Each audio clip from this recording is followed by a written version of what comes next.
Pierre-Guillaume Mercadal, bonjour. Bonjour. Merci d'être avec nous. Vous êtes éleveur de porcs laineux à Montjoie dans le Tarn-et-Garonne et également tête de liste de votre département sous étiquette Coordination rurale aux élections des chambres d'agriculture de 2025. Alors aujourd'hui, on vous a invité pour parler des accords, de l'accord de libre-échange entre Mercosur et l'UE. Qu'est-ce que vous pouvez nous dire sur ces accords? Alors déjà, merci pour votre invitation. Et ensuite, que vous dire sur le Mercosur? Que c'est un scandale absolu, puisque à l'image de ce qui vient de se passer récemment avec la loi du plomb, en fait, on nous impose des normes de production et on rentre par centaines de millions de tonnes en comptant toutes les diverses productions, des productions qui ne respectent pas du tout ces normes. Et donc avec l'Amérique du Sud, c'est encore pire. Et sachez au passage que pour la fin d'année, dans les tuyaux au niveau de Bruxelles, il nous arrive un nouvel accord de libre-échange avec l'Inde, hein. Donc ça va être très sympa.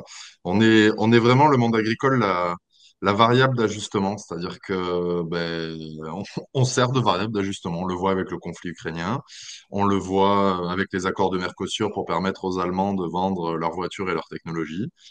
Et on prend les consommateurs pour des imbéciles, étant donné que ce que je vous disais, par exemple, sur la loi du plomb, qui est une loi que je ne soutiens pas particulièrement au départ, parce que on a enlevé beaucoup de choses à cette loi, et il valait mieux, parce que c'était une loi à l'image de la FNSEA qui était là pour favoriser les hyperstructures, les achats de terres agricoles par les consortiums, etc.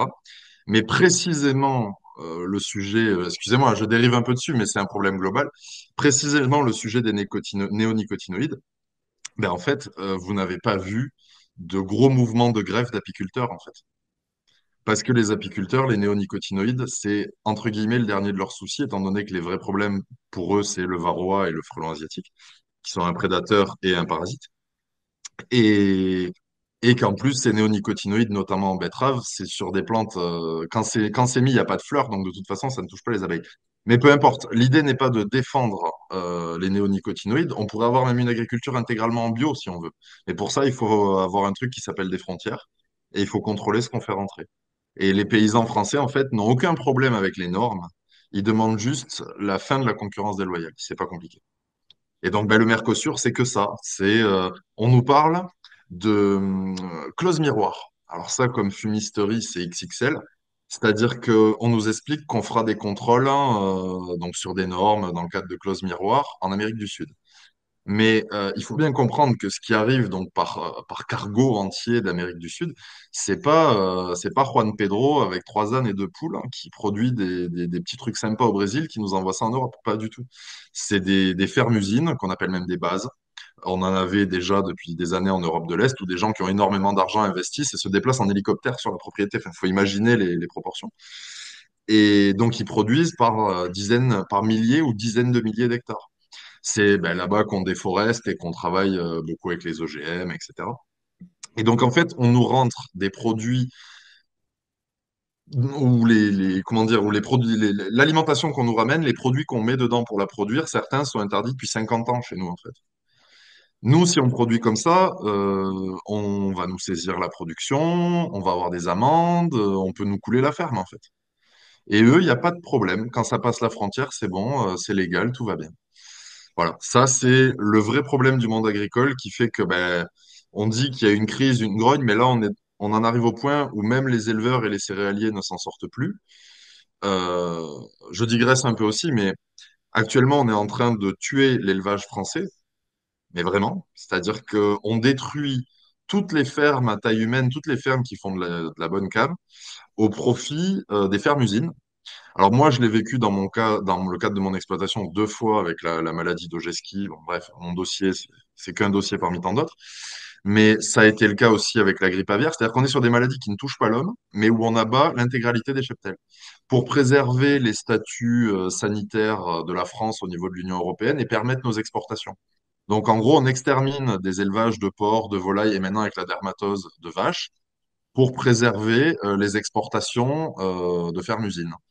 C'est pas drôle d'ailleurs, mais c'est, j'ai pas les mots pour vous décrire ça. On est en train de nous tuer et tout est gentiment planifié par l'Union européenne parce que les paysans Il faut s'en débarrasser. On peut tout gérer en fait par le libre-échange et la loi du grand capital. Et le projet, c'est ça.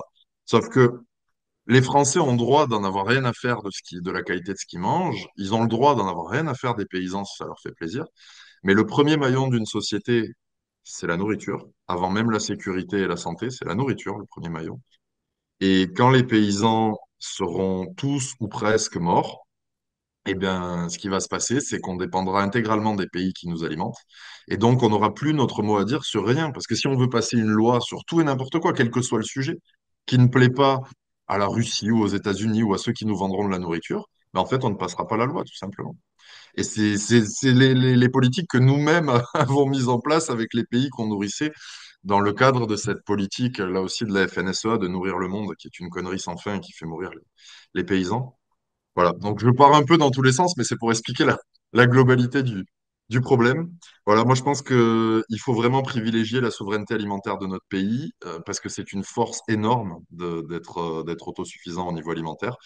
Et c'est fondamental, c'est dans l'intérêt de tous les Français, quelle que soit leur classe sociale, leurs convictions religieuses, leurs idéaux politiques. C'est vital. Si les gens ne le comprennent pas, il n'y a plus rien à faire pour eux. Et si demain on tue l'agriculture française et qu'après on veut la recréer, faire un genre de révolution verte comme il y avait eu en Inde ou autre, il faudra 15 ans, 20 ans avant d'être de nouveau autosuffisant. Et là, eh bien, pendant ces 15 à 20 ans, qu'est-ce qu'on va faire? Est-ce que les pays qui nous nourriront nous permettront cette politique? Voilà, on verra. Très bien. Et alors, pour revenir sur ces accords donc de libre-échange entre le Mercosur et l'UE, j'aimerais qu'on revienne sur les déclarations d'un certain journaliste du service public, Patrick Cohen pour ne pas le nommer, qui annonçait fin 2024 que seulement 120 000 tonnes de porc, soit 0,1% de la production européenne, sans hormones ni antibiotiques, seraient importées dans l'UE à l'issue de cet accord. Qu'est-ce que vous voudriez répondre à ce journaliste? Alors déjà, moi je considère que appeler Patrick Cohen journaliste, c'est pas le meilleur cadeau qu'on fait à votre profession. Ce que je lui conseille, c'est en fait de quitter les plateaux télé et d'aller faire un peu de terrain pour voir ce que c'est la vraie vie quand c'est pas derrière un écran. Et puis je lui propose aussi, lui qui est journaliste, très courageux et plein de grands idéaux, d'aller participer à des contrôles de clauses miroirs et autres en Amérique du Sud. Parce que on avait déjà le problème avec les bases, comme je vous disais, les fermes énormes qu'on a créées, parfois qui étaient parfois la propriété de Français, hein, en Pologne, en Roumanie, où vous voulez. Sur le fait que dans ces pays-là, ben, plus un pays est pauvre et violent, plus la corruption, c'est facile. Donc, quand vous avez des dizaines de milliers d'hectares, comment vous voulez que le mec, il contrôle sérieusement? D'autant que le mec, il est pas, qui vient contrôler, il n'est pas surpayé. Donc, s'il a le choix entre, si quand il rentre dans les bureaux, il y a un calibre d'un côté et des billets de l'autre, il va prendre les billets, il va signer ce qu'il faut, puis ça va s'arrêter là. Dans un pays comme le Brésil, quand vous voyez ce que c'est le Brésil, vous voulez m'expliquer que les grosses fortunes qui font donc des millions, voire des milliards d'euros là-bas, vous voulez m'expliquer qu'il n'y aura pas de pression, qu'il y aura pas, ça va vraiment être des contrôles à la cool, les mecs ils vont tout voir, il n'y a rien qui va passer entre les mailles du filet, mais c'est ridicule, c'est risible. Et puis alors après les chiffres qu'ils donnent, mais j'ai même, moi en fait ce que j'ai envie de lui demander, c'est pourquoi en fait. Même si c'était vrai que ce soit 0,1%, ce qui n'est pas le cas, puis il y a toute la viande bovine, parce qu'ils sont quand même plus dans la viande bovine que dans le porc là-bas, mais peu importe. Euh, on n'a pas besoin de leur viande, en fait. Pourquoi est-ce qu'il faut qu'on ramène de la viande de produits étrangers où on doit faire confiance à d'autres pour les contrôles? Pourquoi est-ce qu'il faut qu'on devienne dépendant du Brésil sur ces produits-là, en fait? Elle est là, la question. Et si vous trouvez une seule profession en France, et toutes les professions sont sinistrées en grande partie à cause des lois européennes, mais si vous trouvez une seule profession en France qui accepterait le quart de la concurrence déloyale que subissent les paysans, présentez-moi là. Personne n'accepterait ce qu'on vit. C'est impensable. C'est Bien impensable. Bien sûr. Voilà. Et alors, parmi les arguments avancés notamment par cet éditorialiste, il y avait le fait que certaines industries françaises auraient donc des avantages, ou au moins européennes, auraient des avantages au sein des pays du Mercosur, et qu'en échange, l'agriculture aurait un avantage comparatif à l'exportation vers l'Union européenne. Est-ce que vous pensez que ce soit un argument Oui, recevable? mais là, on en revient à la même chose. C'est que quelle est la variable d'ajustement? Les paysans. En Ukraine, c'est bien la même chose. On nous vend des discours toute la journée de valeurs humaines, de souveraineté. À part quelques quel mot, on est sur Radio Courtoisie, on va éviter d'être vulgaire, mais à part quelques gens extrêmement lents au niveau intellectuel, qui y croit à ça? On va en Ukraine parce qu'on leur vend des armes, qu'on leur vend de la technologie, que derrière on veut récupérer les ressources. C'est d'ailleurs pour ça que les Américains ils sont aussi, et eux, ils ont au moins l'avantage de ne pas s'en cacher. Euh, et donc tout ça, en fait, ben là, la variable d'ajustement, c'est les paysans. Bon, les Allemands, ils doivent vendre des bagnoles. La variable d'ajustement, c'est les paysans. Maintenant, on veut vendre de la technologie au Brésil. Eh ben, la variable d'ajustement, c'est les paysans. Toujours pareil. Et les paysans, c'est historiquement, bon, c'est ce qui fait le pays, c'est le premier maillon de la chaîne, mais c'est aussi le premier foyer de résistance. De tout temps, hein, déjà du temps de la royauté, parce qu'en fait, c'est les seuls qui sont capables d'avoir une certaine autonomie alimentaire qui leur permet de résister dans des périodes très complexes où les villes ne peuvent pas tenir. C'est pour ça qu'historiquement, les foyers de résistance, c'est systématiquement la campagne. C'est plus que vérifiable, c'est l'histoire de France. Donc voilà, c'est pour ça que les fermes-usines, on n'est plus dans un maillage rural avec plein de petites fermes qui peuvent s'entraider, des liens sociaux, des voilà. Donc nous, ce qu'on veut, c'est des fermes-usines, tuer la paysannerie et acheter à l'étranger et traiter toutes les denrées de la même façon. Mais les bons sentiments, on voit bien que c'est uniquement du blabla. Enfin, vous voyez bien au niveau de l'Union européenne, je vous apprends rien. Souvenez-vous quand les pays se détournaient entre eux les avions pour les masques. Regardez là dans les petits différends qu'on a avec l'Algérie à l'heure actuelle. Ça marche plus avec les Français, les Italiens, leur mettre le tapis rouge pour récupérer les accords qu'avait la France, en gros, dans l'idée.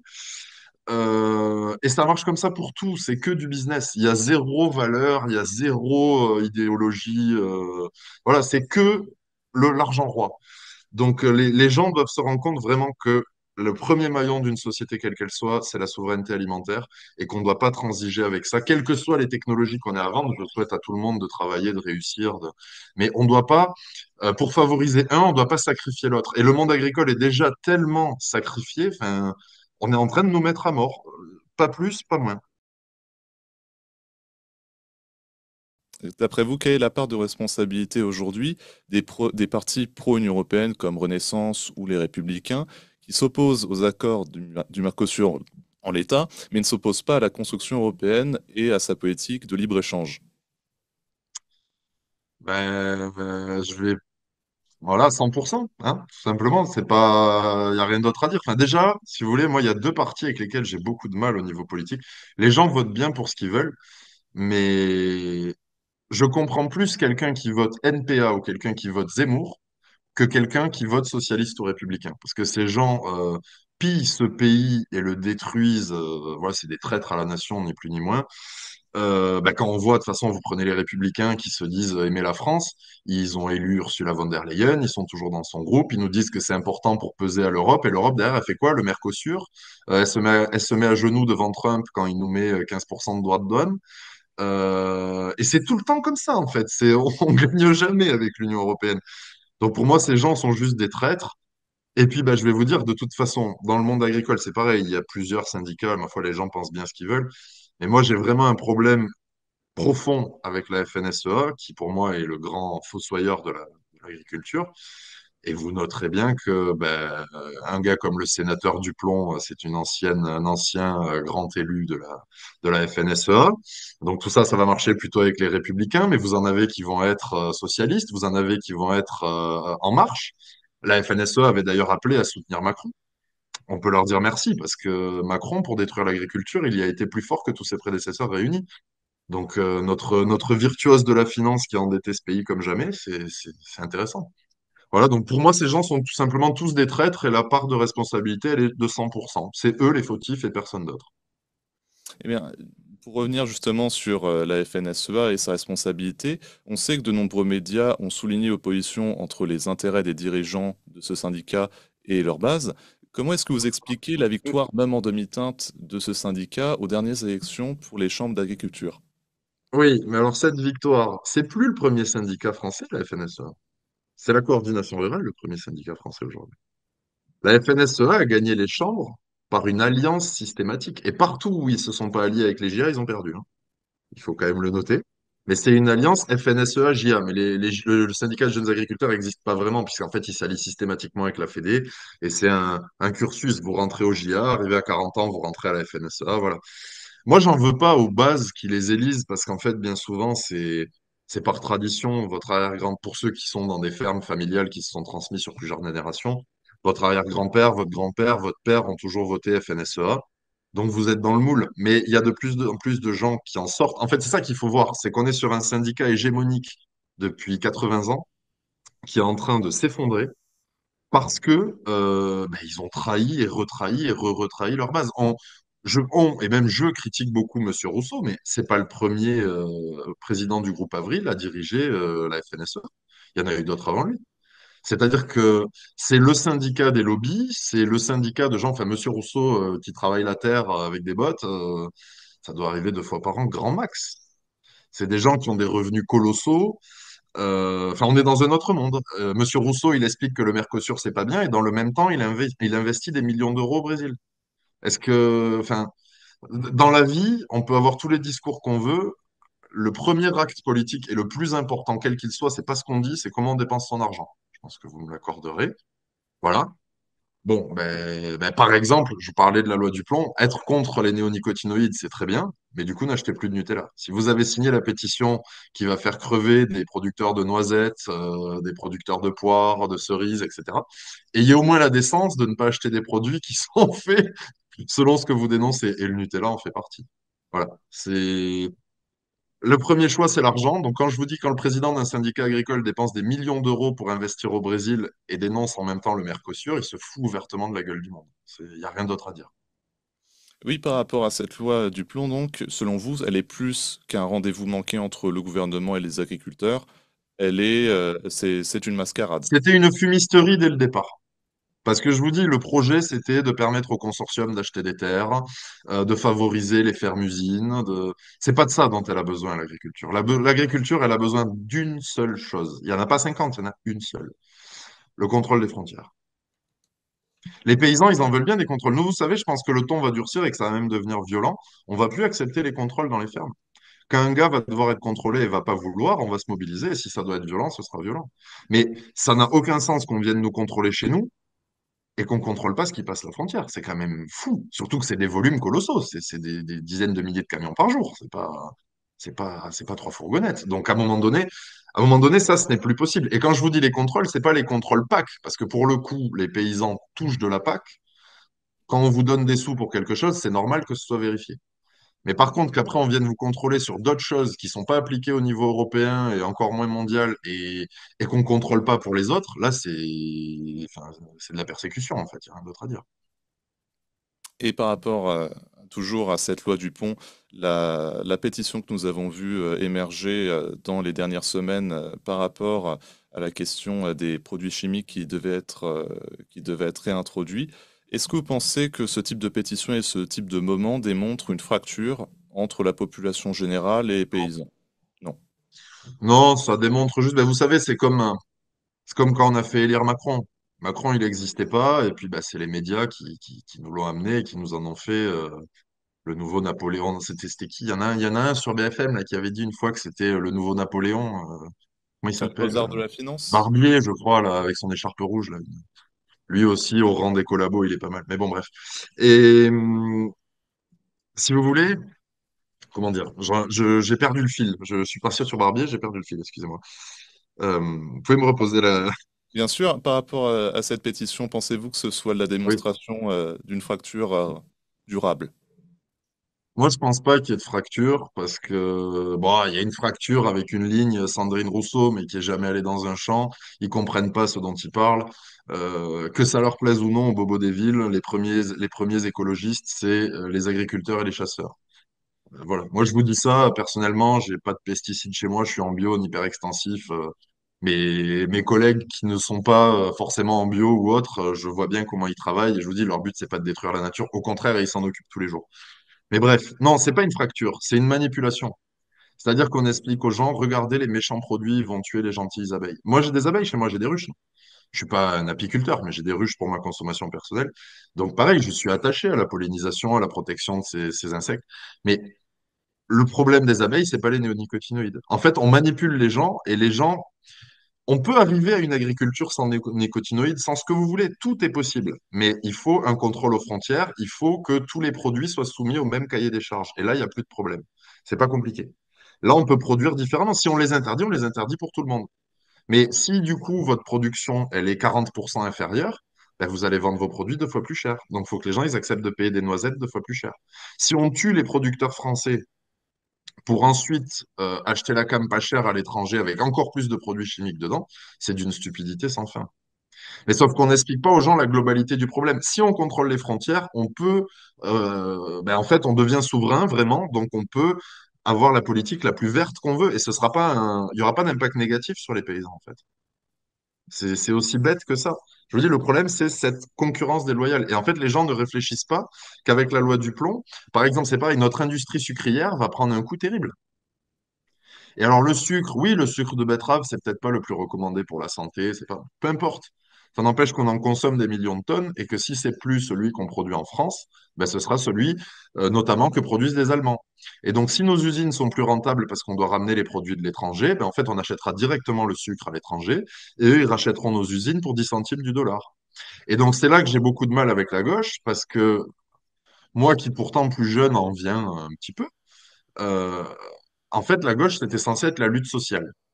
Et aujourd'hui, la gauche n'a plus aucun ouvrier et paysan dans ses rangs parce que elle a abandonné la lutte sociale au profit de la lutte sociétale. Et là, on est en plein dedans. C'est-à-dire qu'on est sur des élus de gauche qui vont faire crever des paysans et des ouvriers pour des niaiseries totales en manipulant les gens avec des bons sentiments, alors que c'est pas concret, c'est pas réel, et que s'ils veulent protéger tout ça et maintenir les emplois et protéger les paysans et les ouvriers, il faut contrôler les frontières. Basta.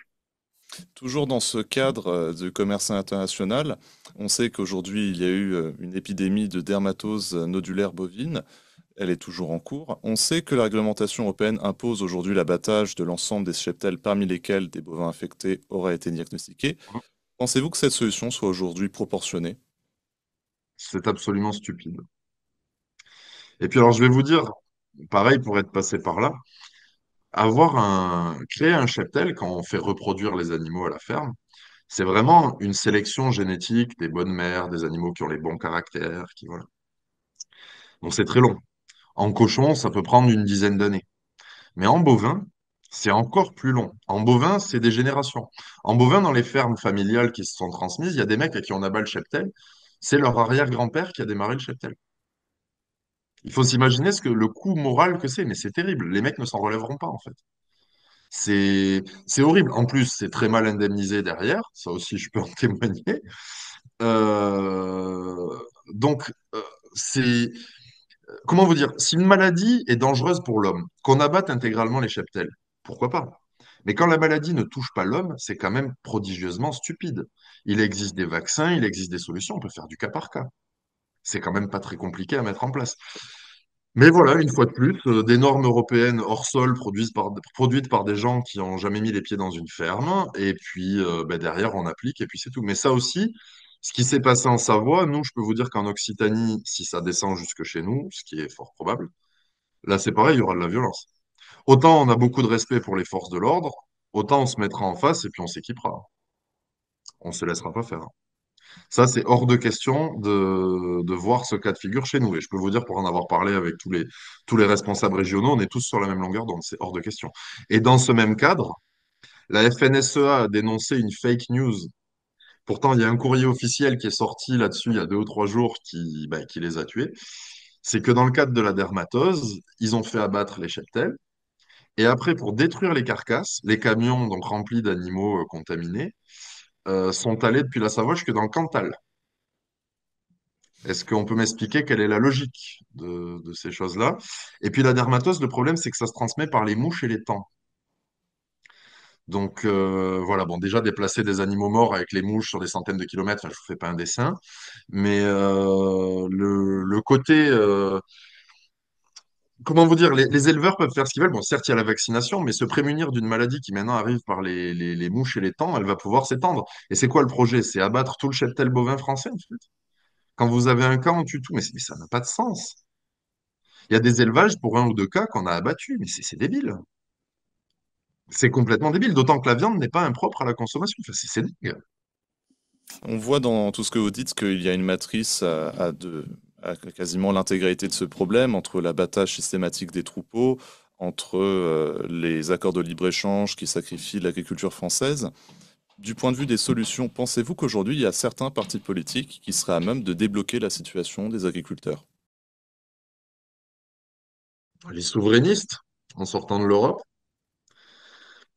À droite, je dois vous dire que personnellement, après, je ne crois pas aux partis politiques, pour être honnête avec vous, mais au niveau des individus, je pense que peut-être Éric Zemmour aurait le courage de tenir vraiment tête à l'Union européenne.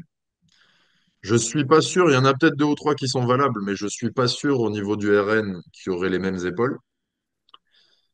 Euh, Après, que vous dire? Bon, les trois copains du milieu, là, les socialistes, les républicains et la Macronie, bon, je pense qu'ils ont prouvé qu'on pouvait pas leur faire confiance. Et l'extrême gauche, si elle redevenait ce qu'a vraiment été l'extrême gauche, ça pourrait être une solution. Mais il faudrait que ces gens comprennent que frontière, c'est pas un gros mot, en fait. Et que on peut avoir des frontières et qu'aider les ouvriers, c'est pas aider juste les blancs en fait. Il y a des ouvriers de toutes les couleurs. Enfin, c'est pas le problème. Le prolétariat, c'est pas une couleur de peau en fait. Et ce serait bien si la gauche comprenait ça, la gauche reprendrait des points. Mais tant qu'elle comprendra pas ça, elle continuera de creuser gentiment son trou et tous les ouvriers iront à droite, puisque de toute façon à gauche, on en a rien à foutre d'eux. Donc voilà. Donc bah, que vous dire? Ouais, les souverainistes, après, des gens. Moi, alors, ça m'attirera peut-être des critiques en commentaire, mais moi, j'ai absolument pas confiance en Monsieur Asselineau. Voilà, pour moi, c'est une vaste fraude, Monsieur Asselineau. Mais peut-être que des gens comme Dupont-Aignan, Philippot, voilà, après, faudrait qu'ils aient le pouvoir, quoi. C'est toujours pareil. Et toujours sur le plan des solutions, est-ce que vous pensez qu'il y a quelque chose que l'on puisse faire en tant que consommateur aujourd'hui pour aider les agriculteurs? Consommer français. Voilà. Très simplement. C'est aussi bête que ça. Parce que tout ce que vous consommez qui vient de l'étranger, à part si c'était suisse ou autrichien, mais ces deux pays exportent extrêmement peu. Ben en fait, c'est produit dans des conditions. Ce qu'on nous explique, en gros, si vous écoutez Sandrine Rousseau, le paysan français est un salaud, un pollueur, un fasciste, un masculiniste, tout ce que vous voulez. À part les Suisses ou les Autrichiens, il n'y a pas un pays au monde qui peut nous donner des leçons. Pas un. On est une des trois agricultures les plus vertes du monde. Donc, bon, voilà, ce serait bien d'avoir conscience un peu des réalités de terrain. Et voilà, donc si les gens, pareil, sont écologistes, pour les ceux qui se disent écologistes, en tout cas, bah, qui consomment en circuit court. Et pour les autres, bah, essayer de consommer français, c'est déjà beaucoup. Et si on continuait de regarder à l'international, est-ce que vous voyez des exemples de pays qui ont adopté une solution, des systèmes alternatifs qui permettraient aujourd'hui d'inspirer, qui permettraient aujourd'hui à la France d'adopter des meilleures mesures pour ses agriculteurs? Ah ben bon, nous, la serre avait l'idée d'une exception agriculturelle quitte à rester dans l'Europe, parce que bon, moi je serais tout à fait pour sortir de l'Europe, mais c'est quelque chose de long. Et puis il faudrait avoir un président qui le veut. Enfin bref, donc du coup, c'est pas pour tout de suite. On avait l'idée de l'exception agriculturelle. Mais sinon, si on se doit se baser sur les pays autour, le modèle suisse, alors ils sont pas aussi nombreux que nous, mais il n'y a pas non plus 25 habitants en Suisse. Mais le modèle suisse, c'est un contrôle des frontières et en fait, c'est des importations qui se décident à la semaine. Alors, dans l'agricole, c'est pas choquant puisqu'on est sur du produit frais. L'idée, c'est qu'en Suisse, si cette semaine, ils vont manquer de salade, eh ben, ils importent de la salade. Si cette semaine, ils vont manquer de carottes, ils importent de la carotte. Si leur production suffit, ils n'importent rien. Point. Voilà. C'est tout à fait faisable. On pourrait totalement mettre ça en place.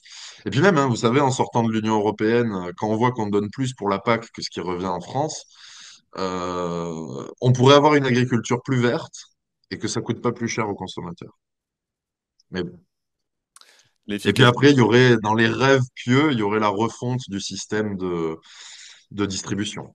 Parce que le grand ennemi, c'est aussi la grande distribution qui se gave dans des proportions incroyables. On vous dit consommer français, c'est cher. Ouais, super. Et quand ils achètent aux producteurs de la prune une bonne année à, je sais pas, à 90 centimes, si c'est une bonne année, on va dire, et qu'elle vous est revendue à Paris à 5 euros, c'est pas le coût d'essence du camion, c'est plus que. Il y a des gens qui se sont gavés au passage, faut pas s'inquiéter, parce qu'on est sur des volumes en milliers, voire millions de tonnes au niveau national. Voilà, il y a des gens qui se gavent. Voilà, le problème est là. Enfin, en tant qu'éleveur de cochons laineux, j'avais une réaction que j'aimerais avoir de votre part. En ce mois d'août, des chroniqueurs du média d'extrême gauche Blast estimaient que la consommation de viande rouge et particulièrement de porc étaient des sujets politiques. Est-ce que vous auriez une réaction par rapport à cette actualité? Mais on est encore une fois dans des gens qui sont complètement, c'est des bobos, complètement déconnectés. Ils essayent de gratter un électorat clairement musulman, parce que le porc n'est pas. Mais le fait que nous, on mange du porc, ça pose pas problème aux musulmans, en fait. Ils sont pas dupes de toutes ces conneries. Manger du porc, c'est pas un acte politique, en fait, c'est parce que c'est bon, c'est tout. Enfin, et puis, leur sensiblerie avec les animaux mignons, mais qui en ont rien à foutre quand ça touche. Justement, là, il y a eu un peu le truc des néonicotinoïdes, mais le vrai génocide animalier, c'est dans les champs d'agriculture intensive, où tous les insectes voilà, meurent, où c'est des milliers d'insectes au mètre carré réellement. Euh, Ça, ils s'en foutent. Les animaux pas mignons, ils s'en foutent. En fait, c'est une histoire. Voilà, c'est pareil. Ça se passe de commentaires. C'est comme quand on va faire des vidéos dans les abattoirs pour montrer qu'il y a des abattoirs où ça travaille pas bien, mais que le sujet de l'abattage rituel est un tabou. Qu'est-ce que vous voulez que je vous dise? À un moment donné, il faut avoir un. C'est pareil. C'est comme les gens qui sont contre la corrida, ce qui est leur droit, mais qui achètent des steaks hachés surgelés en supermarché de vaches qui n'ont jamais vu la lumière. Entre la vie d'un taureau de corrida et la vie d'une vache qui finit chez Charal, je vous garantis que vous préférez la vie du taureau de corrida. Mais bon, voilà. C'est juste du bon sens. C'est des gens, en fait, pour moi, ils n'existent pas, en fait. Dans le réel, ils n'existent pas, ces gens. Alors, vous, à Paris, ils existent un peu, mais nous, à la campagne, ils n'existent pas, ces gens. Très bien. Eh bien, Pierre-Guillaume Mercadal, merci beaucoup d'être venu. Merci à vous pour votre invitation. En espérant vous revoir bientôt sur Radio Courtoisie.